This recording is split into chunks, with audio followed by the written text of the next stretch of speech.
uniform, or when we broke out the fancy Western clothes permitted for events like weddings or birthday parties.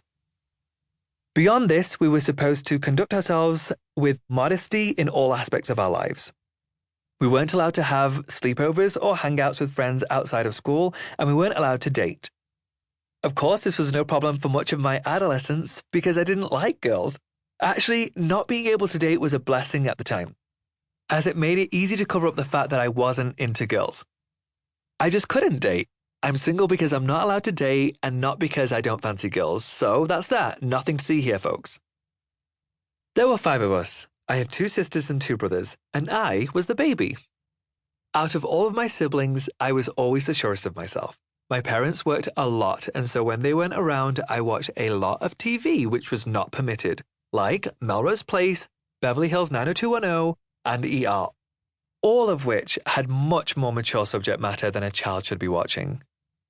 They dealt with subject matters like sex and drug use, which my parents would have been completely shocked to discover I understood, never mind that I was learning about these things from TV.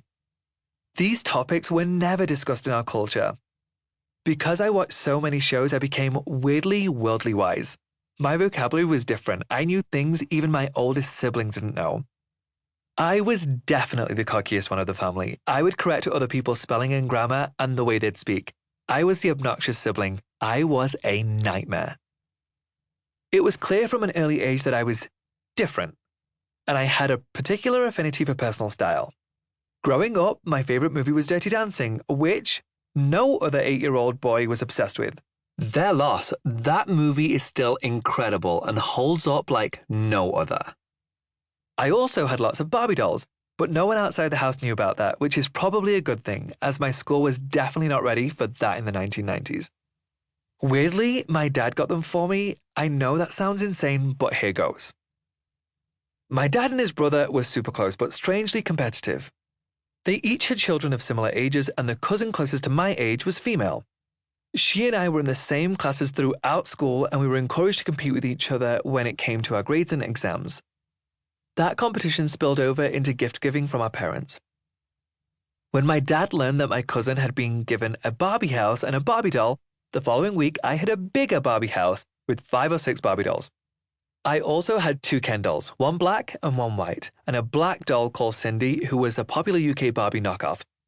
No one saw this as peculiar, which, looking back, just shows how oblivious we all were to Western culture and how that would have been considered out of the norm for most sons to receive. I, however, was over the freaking moon.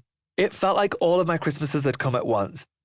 I wondered when my dad would realize that playing with Barbies wasn't what he might have wanted for me, so I always did it in secret. I pretended to be totally unfazed about the Barbies when anyone was around, but as soon as the coast was clear, I would run up to my bedroom and play house with my new favorite toys. It was a really happy time.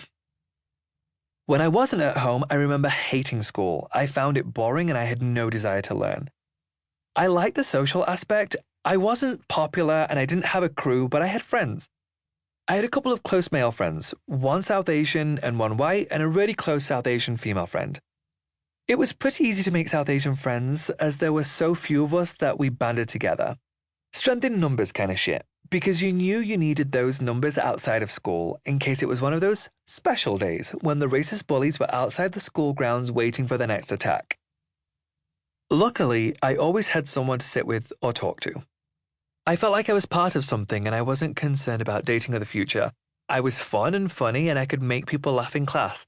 I think I was liked enough during school hours and no one at school ever caused me any issues.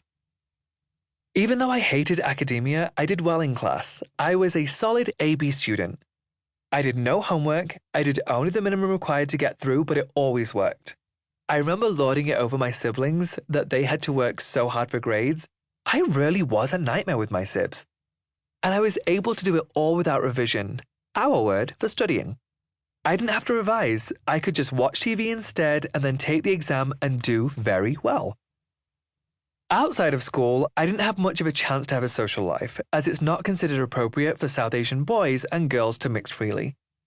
Even if I had a group of all-male friends, they couldn't come over because I had sisters. At the time, I thought that was so lame and I was so annoyed at my parents for it, but now I see it's just smart, man. As an adult,